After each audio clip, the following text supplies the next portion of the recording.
So if you're going to have to do therapy to try to heal from the show, you probably would have been better off getting a dating coach. Couples will just stick it out and stick it out and stick it out and stick it out and stick it out and stay and stay and stay and stay and stay when everybody, even Stevie Wonder, can see that it's not going to work out. All right, y'all. So I wanted to go ahead and vent about this show, Married at First Sight. Married at First Sight really was my quarantine show. And I started watching this show because of Kev on Stage and Mrs. Kev on Stage. They have this podcast called The Love Hour. And I was like listening to The Love Hour a lot. And so they had this couple on the podcast. They had Isis and whoever she got married to in that season. And then there was another couple, Deanna and Greg, which I really like that couple. But this show, like, okay, not even the show in general, but the concept of getting married at first sight in it itself is just scary. Like, if you're a person that knows that physical attraction is something that you value in a relationship, I truly don't understand why you would sign up for a show where you are not going to see your husband or wife until the day of the wedding. I really find it hard to believe that people are genuinely going onto the show with good intentions and to actually stay in a healthy relationship. And I do believe that some people go on the show for money. Everybody knows that when you're on TV, you're most likely going to get some sort of compensation for being on the show. I cannot confirm or deny this, but I have heard that if you make it to decision day, you'll get a certain amount of money. And if you don't make it to decision day, you get fined. I cannot confirm or deny. I don't know. I have not seen the contracts in person, but I could agree with this speculation. Because there have been so many instances where couples will just stick it out and stick it out and stick it out and stick it out and stick it out and stay and stay and stay and stay and stay when everybody, even Stevie Wonder, can see that it's not going to work out. So I don't know. I feel like this show would be way less embarrassing for the producers, the hosts, and the actual participants if this show was called Dating at First Sight, Boyfriend at First Sight, Girlfriend at First Sight.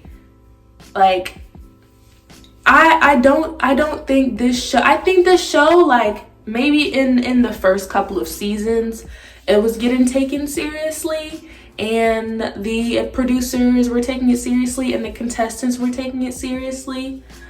But ever since the first couple of seasons, I've only seen people that come on the show and they're not actually ready to be married. And when I first started watching Married at First Sight, I thought that I didn't think the marriages were legally binding. I thought it was like, yeah, we're just gonna like play house, you know? You guys know the show Wife Swap? I thought it was like that. Like, married, I guess, but it's like, no, you're not. No papers are being signed. This is just us playing pretend. And so when these people get on here, marriage licenses are actually being signed. That's your actual husband. And you're a couple weeks into the process, and there was one dude that just kept leaving and not coming home till like 5 o'clock in the morning. And when the wife addressed it, he was just like, yeah, but like, I just want to hang out with my guys. And I was like, this dude has got to be on the show for money. He's got to be on this show for money. Because you cannot live your life like you're single when you're married. That's not a thing. You need to stay single. So I really feel like some people that come on the show are homosexuals. They need a check. And I don't think it's smart to do, because it has taken some contestants over a year to get a divorce. Like, it's not just I want to get a divorce, you're divorced. It's a whole entire process. It's a whole entire process. So much so to the point where a lot of people that consider themselves in love never end up getting married because of all of the contractual things that happen in a marriage that include binding debt, finances, and all of the other stuff that comes along with being in a relationship.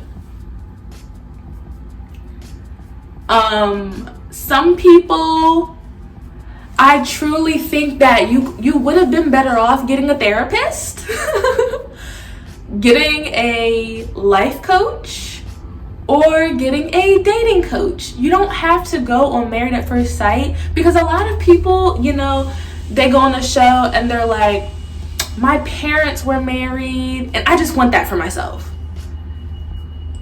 And I feel like marriage is really a job that a lot of people are not ready to sign up for.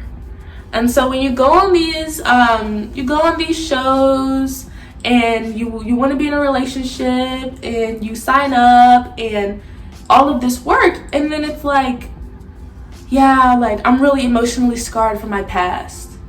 And then you're saying that for the whole process. It's like, you were not ready.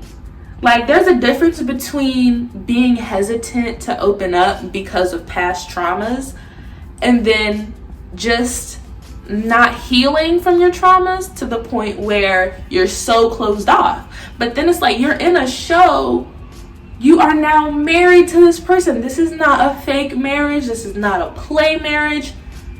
This is your husband. This is your wife. You are now married. And I really don't understand why people... Money is the only thing. Maybe money and loneliness. But there are so many people that have been traumatized from this process that they're going to have to get therapy to deal with the outcome of being on the show. So if you're going to have to do therapy to try to heal from the show, you probably would have been better off getting a dating coach. You probably would have been better off. And I'm not saying that your family has to be 100% supportive of the process, and nobody can disagree with the fact that you're about to marry a stranger.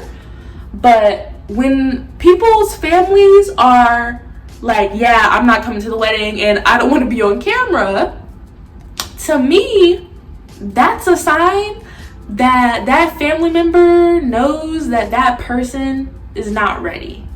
Because most of the time when there's a family member that's like, yeah, I don't want to be on camera, or yeah, I'm not coming to the wedding, I'm not supportive of the process, is because they know that the person getting married, one, either shouldn't be marrying a stranger because they are too invested in physical attraction, or they just know the person's not mature enough for marriage. And so this show, a lot of people have been critiquing a lot of the dating shows that are coming out these days, and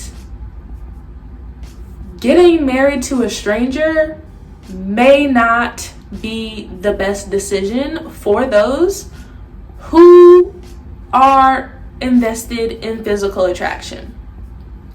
If you know that you want somebody with a beard, if you know you want somebody that is 6'3", don't go on a show where you're not going to see them till you get to the altar, and they are 5'2" with a baby face. You're setting yourself up. I don't really know. I feel like the desire to be married, or the desire to be in a situation that mirrors your idea of the perfect relationship, is shielding people's judgment, and it's showing desperation. So I don't know how y'all feel about it. Like, let me know how y'all feel about marrying a stranger, physical attraction, and the overall show, if you do watch it, because I don't even watch that show anymore. I watch some reviews just to see like what's happening, what are the predictions, but I don't watch the show because I don't feel like it's genuine anymore. I feel like everybody on there is not ready, or they just want money. So yeah, definitely let me know what you think about this video, and I'll see you guys in the next one.